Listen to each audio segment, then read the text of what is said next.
Alors, l'ADPME est une agence dont la tutelle est le ministère en charge du commerce et des petites et moyennes entreprises, le bras opérationnel de l'État pour le développement des petites et moyennes entreprises.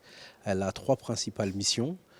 Densifier le tissu des entreprises, de renforcer leur compétitivité et d'encadrer, assurer l'encadrement et le suivi de ceux et celles qui bénéficient de l'accompagnement de l'État et des différentes structures de l'État auprès des entreprises. Voilà les trois principales missions de la DPME.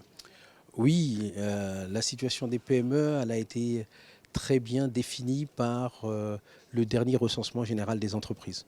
On a souvent un recensement général des populations. L'Agence nationale de statistique, dernièrement, a donné la cartographie des entreprises au Sénégal. Certains chiffres sont plus significatifs que d'autres, notamment le pourcentage des petites et moyennes entreprises. Sur les 408 000 entreprises recensées au Sénégal, 99,8% sont des petites et moyennes entreprises, c'est-à-dire qu'ils ont moins de 2 milliards de chiffre d'affaires. L'autre chiffre qui est un chiffre aussi extrêmement important, c'est que ces 0,2 petits pourcents de grandes entreprises, celles qui font plus de 2 milliards, pèsent 70% du chiffre d'affaires de l'ensemble des entreprises.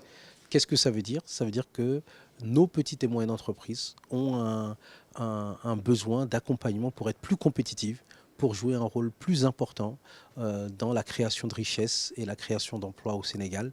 Ce sont les orientations notamment du chef de l'État dans le cadre du plan Sénégal émergent et de sa deuxième phase 2019-2023.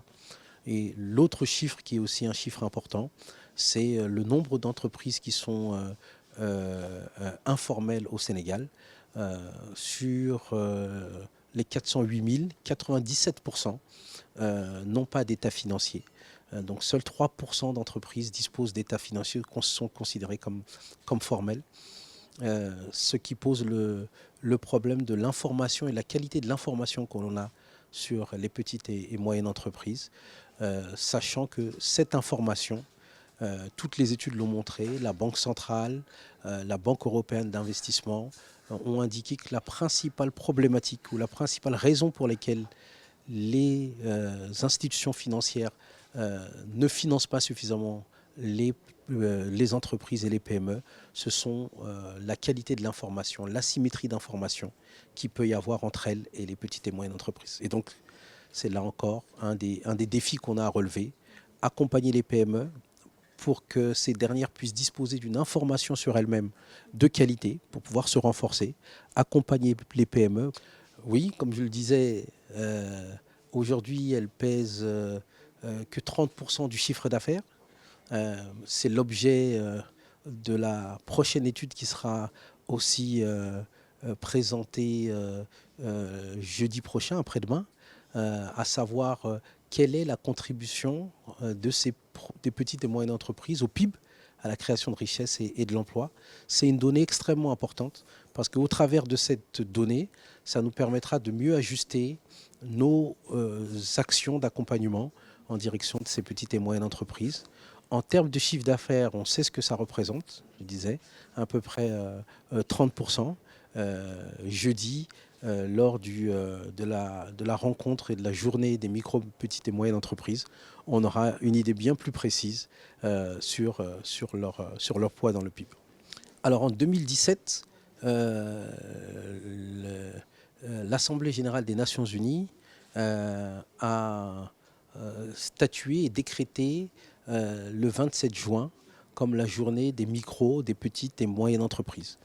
C'est une journée importante et c'est une décision importante parce qu'elle montre le poids et la conscience que les dirigeants du monde entier, et l'ONU en premier lieu, ont du rôle des petites et moyennes entreprises. Les petites et moyennes entreprises, c'est souvent celles où justement une majorité des personnes travaillent. C'est celles qui créent de la richesse, c'est celles qui permettent de le retenir. C'est celles qui font que les efforts en matière de développement, de croissance dans un pays sont ressentis par les populations. Donc c'est quelque chose d'extrêmement important tant dans les objectifs de développement durable qui ont été définis à l'horizon 2030 que pour le Sénégal qui a fait du secteur privé la priorité pour maintenir la trajectoire nouvelle de croissance à plus de 6% que l'on a au Sénégal depuis 5 ans déjà. Comme je l'indiquais, c'est l'indicateur essentiel pour mesurer leur impact. Beaucoup de choses ont été faites par le gouvernement depuis 2012, depuis les concertations sur le crédit en 2010, qui indiquaient quels étaient les problèmes des petites et moyennes entreprises.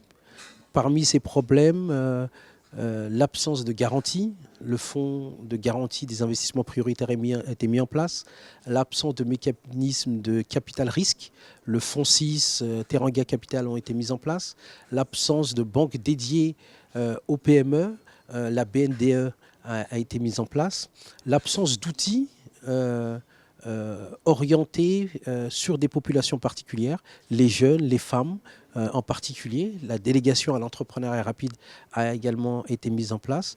La BCAO, la Banque centrale des États d'Afrique de l'Ouest, a mis en place un dispositif de refinancement bancaire pour favoriser l'accès au financement aux PME. Donc, beaucoup d'actions ont été mises en place. Je ne parle pas de ce que l'ADPME a pu faire pour mobiliser ses partenaires, réduire l'asymétrie d'information. Donc, il était important, dans le cadre de cette journée des micro, petites et moyennes entreprises, de se donner un indicateur de référence, de sorte à ce que les actions qui sont menées par les uns et les autres puissent être suivies, puissent être mesurées, puissent être ajustées pour que l'impact sur le PIB demain soit plus important. C'est pour ça que, au travers de cette référence, quelle est la contribution des PME au PIB, nous allons pouvoir réaliser par l'Agence nationale de statistique, nous allons pouvoir regarder quelque chose ou présenter des éléments qui sont aussi des éléments importants, comme le positionnement de l'Agence de développement et d'encadrement des PME, qui a été élaboré par ITC, qui est le Centre de commerce international, une autre agence de l'ONU, et qui positionne l'ADPME comme la première agence d'accompagnement des PME dans la zone CEDEAO, la 3e en Afrique et la 18e dans le monde. Comme quoi, on peut aussi, au Sénégal, avoir des structures très performantes. Et je pense que c'est sur ça que l'on va pouvoir présenter la manière d'améliorer cette contribution des PME au PIB. La DPME a bientôt 20 ans. 7 années se sont écoulées depuis sa restructuration. Elle est en train d'élaborer et de mettre à jour son 3e plan stratégique 2019-2023. Plan stratégique qui vise à une ambition, c'est d'accompagner des PME pour qu'elles deviennent des futurs champions, pour qu'elles deviennent des champions dans la création de richesses, dans la création d'emplois. Notre vision, c'est d'être cette agence de référence qui permet aux entreprises de trouver l'information dont ils ont besoin pour être accompagnés correctement et pour pouvoir grandir et devenir des futurs champions. Et donc l'élaboration de notre plan stratégique, on aura l'occasion de le présenter dans les grandes lignes lors de cette journée des micro, petites et moyennes entreprises, permettra de ressortir nos grandes orientations stratégiques, celles qui font que la première préoccupation des partenaires, des PME, ça se situe au niveau de l'information et de la qualité de l'information.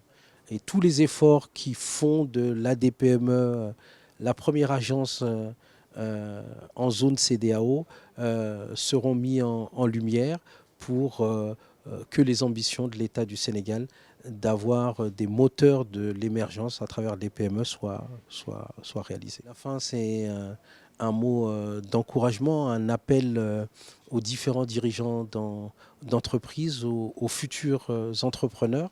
D'abord, les féliciter, les encourager dans leur démarche. La vie d'un dirigeant, ce n'est pas un long fleuve tranquille. Il faut être extrêmement persévérant, mais c'est par l'accompagnement, par le recueil d'informations, par la comparaison avec les autres acteurs qu'on a vocation à pouvoir le devenir. Le Sénégal, c'est une terre d'opportunités. Euh, les opportunités demain sur le pétrole et le gaz, les opportunités dans la grande distribution, des opportunités comme un carrefour et comme un pays touristique, des opportunités qui sont à saisir. Il faut se préparer pour pouvoir les saisir et pour pouvoir accomplir son rêve et en même temps contribuer au développement du Sénégal.